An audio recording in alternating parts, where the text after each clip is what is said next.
going to blow your mind when I show you how much blood and saliva residue is left around this dental equipment, spreading from patient to patient when dental offices are not using new plastic barriers for every patient when they do a treatment. So what I'm going to show you is, this is our dental equipment which has never been unbagged. I'm going to lay it in the sink and we are going to turn on a black light. Go ahead and kill the lights, Letty. Killing. We are looking at our dental equipment and you can see kind of like a luminol test. We don't have any blood or saliva on any of the equipment. So we're going to turn the light back on. And I'm going to get some gloves on.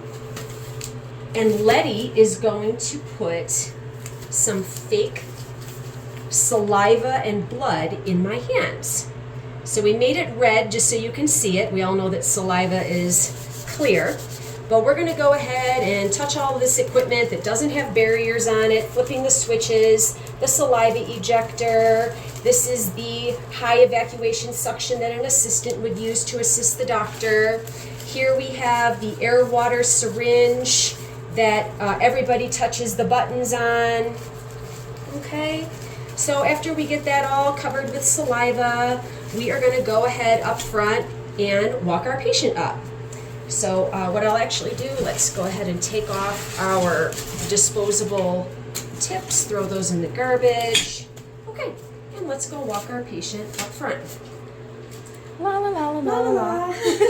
Okay, so come back into the room. I'm going to get some new gloves on so that I can disinfect my station.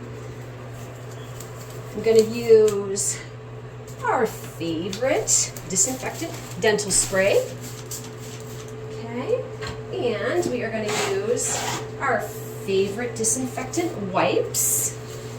And let's go ahead and disinfect all of this. This is something that happens behind the scenes. A lot of patients don't see this because it's happening as the room is getting flipped over. So we're going to do our saliva ejector, flip those switches. We're going to go to our air water syringe. I'm rubbing pretty hard on this, really making sure we're getting down the cords. Okay, so let's go ahead and we're going to get rid of the plastic because, again, even the entire delivery system should be covered in a big plastic bag.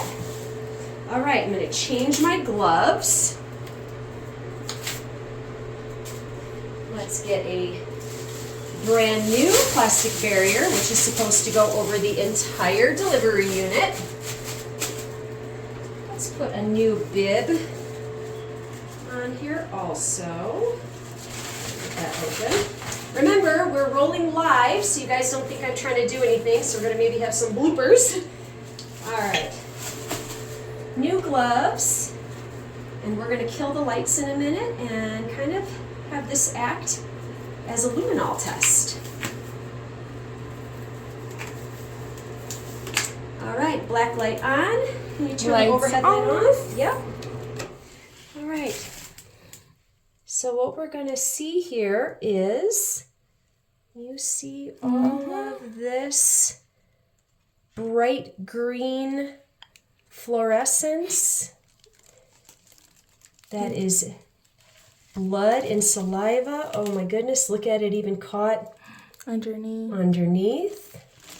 Let's look at the air water syringe. Wow.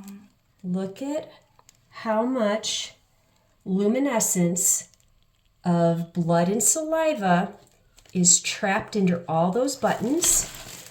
Here's that saliva ejector. So when we turn the lights back on, go ahead, Letty, and flip those on. Everything looks clean. Normal. So what is the moral of the story here, Jen? So the moral of this story is, take my gloves off, and this is what is supposed to happen at every dental office. Not only do we have disposable tips for everything, but it is required by law that each piece has a plastic barrier that goes over it and changed every patient, so that now when these buttons are pressed with blood and saliva on the gloves, it's not getting caught in all the nooks and crannies. Same thing with the saliva ejector. A separate bag will be going over that, all the way down to the neck, so that when the button is flipped, blood and saliva is not getting trapped and then spread from the next patient to the next patient. Thanks.